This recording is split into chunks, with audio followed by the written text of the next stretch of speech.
நமக்கும் காஃபிர்களுக்கும் இடையே இருக்கக்கூடிய உடன்படிக்கை தொழுகை விட்டால் காஃபிராகி விடுகிறார். என் பெற்றோர்களே, என் தாய்மார்களே, உங்களுடைய பிள்ளை வீட்டிலே தொழாமல் உறங்கிக் கொண்டிருந்தால், தொழுகையை மறுத்துக் கொண்டு தொழாமல் உங்களுடைய பிள்ளை வீடுகளிலே 10 வயதை கடந்ததற்கு பிறகும் என்ன வாப்பா ஃபஜ்ர் தொழுகைக்கு எழுந்துட்டு போவாரு, புள்ள 15 வயசாயிருக்கும் தூங்கிட்டு இருப்பான், எழுப்புவாரு. ஏன் இந்த வயசுலேயே புள்ளைய போட்டு எழுப்பிட்டீங்க? புள்ள நல்லா தூங்கிட்டு இருக்காங்க. தாய்மார்களே, அல்லாஹ் பாதுகாக்க வேண்டும். உங்களுடைய பிள்ளை தொழாத நிலையிலே அவர்களுக்கு நீங்கள் உணவளித்தால் கஷ்டப்படாதீங்க. அல்லாஹ் பாதுகாக்கணும். அல்லாஹ் இனிமையா நம்மளை மாத்தணும்.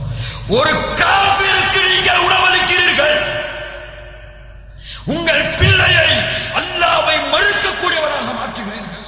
ரசூலுல்லாஹ் சொன்னார்கள், ஃபமன் தரக ஸலாத் ஃபகத் கஃபர், நிராகரித்து விட்டார் அல்லாஹ்வை. அதுவும் ஃபஜ்ருடைய தொழுகை. நமக்கெல்லாம் பள்ளிவாசல் இமாமுக்கும் மொய்தினாருக்கு மட்டும் உள்ள தொழுகையா ஃபஜ்ருடைய தொழுகை? ஏதோ பெரியவங்களுக்கு மட்டும் உள்ள தொழுகையா? வாலிபர்களே, என்ன வாலிபம் இது? ஷைத்தான் காதிலே சிறுநீர் கழிக்கிறானே, அந்த உணர்வு இல்லையா? ஷைத்தானுடைய முடிச்சுகள் போடப்பட்டிருக்கிறது, அவிழ்க்கப்படாமல் அந்த உணர்வில்லையா? காலையிலே சோம்பேறியாக எழுகிறாயே ஃபஜ்ருடைய தொழுகையை தொழாமல், அந்த உணர்வில்லையா? என்ன முஸ்லிம் சமூகத்துடைய வாலிப கூட்டம் இது? அல்லாஹ் பாதுகாப்பானாக. ரசூலுல்லாஹி ஸல்லல்லாஹு அலைஹி வஸல்லம் சொன்னார்கள், முனாஃபிக்குகள், நயவஞ்சகர்கள், இவர்களுக்கு தான் ஃபஜ்ருடைய தொழுகையை பள்ளியிலே ஜமாஅத்தோடு நிறைவேற்றுவது சிரமம். யாருக்கு தான்? யார் கொடுத்த பத்துவா?